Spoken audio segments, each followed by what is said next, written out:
Well, this is our last Finance Friday before a bit of a summer break, so I think it's fitting that we have First Ontario's Chief Operating Officer, Mark Perkins, back on the show talking about kind of managing finances if you're heading on to vacation at some point this summer. So great to have you, Mark. We were talking off camera that we've been going since your first appearance was in the fall. Yeah, I think so. Time really flies. So it's been great chatting with you and Colin.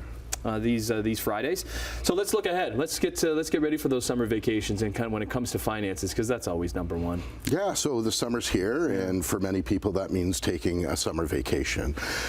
So with any major purchase, with any major financial commitment, you want to have a plan, you want to have a budget, and you want to know your costs. So whether you're staying in Canada or you're going overseas, the cost can be different. You know, what's the value of a Canadian dollar in a different country?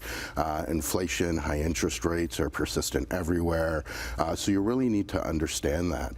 Also, is it a cash economy? Some places prefer cash, and I have a colleague who was just in London, England. They're entirely tapped now.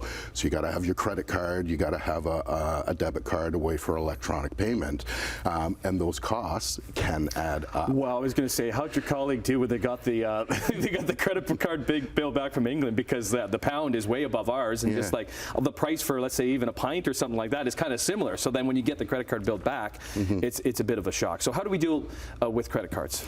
A few things is, you know, when I usually talk about credit cards, they're a negative, but in some cases they're a positive too, right? So safety, security, you don't want to travel with a lot of cash if you can avoid it, but you need to understand the cost of that, obviously. And then welcome points, reward points. You know, if you have a particular hotel brand affinity, if you have a particular airline affinity, you maybe want to make signing up for a new credit card part of your vacation planning process, because it can be good for 2 to 3 nights at a hotel, even a flight, of course, depending on the cost and the distance. So, you know, just try and find a way to stretch every dollar a little bit farther. Does it cost us money every time we tap in a different country when it comes to credit cards? So it depends on the card, but the general premise is yes. So it can be a fee, it can be $1, it can be up to $3 every time you use your credit card.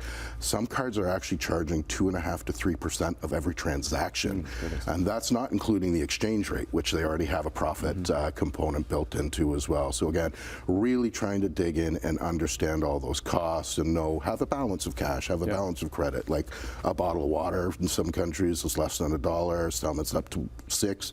If you're using a tap, you know, that's $10 for a bottle of water. Let's get into insurance, and even we can stay with credit cards, because some credit cards do have insurance, and you're always asking in various countries if you're renting a car, your travel insurance when it comes to that, and the coverage with cards. Yeah, so that's another benefit some cards have. So understand the programs you have and the benefits you have. So trip cancellation insurance is one thing that credit cards usually have a component of.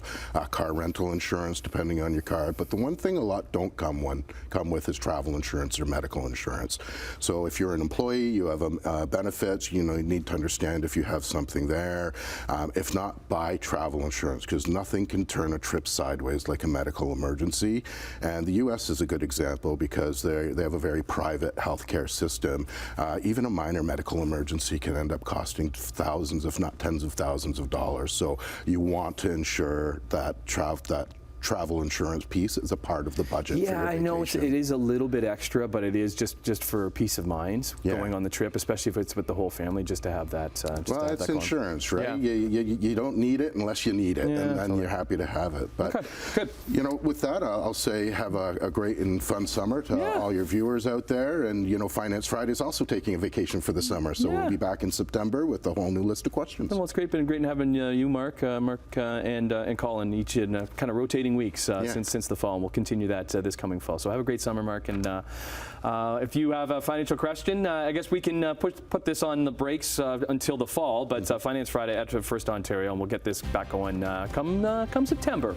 Happy summer, y'all.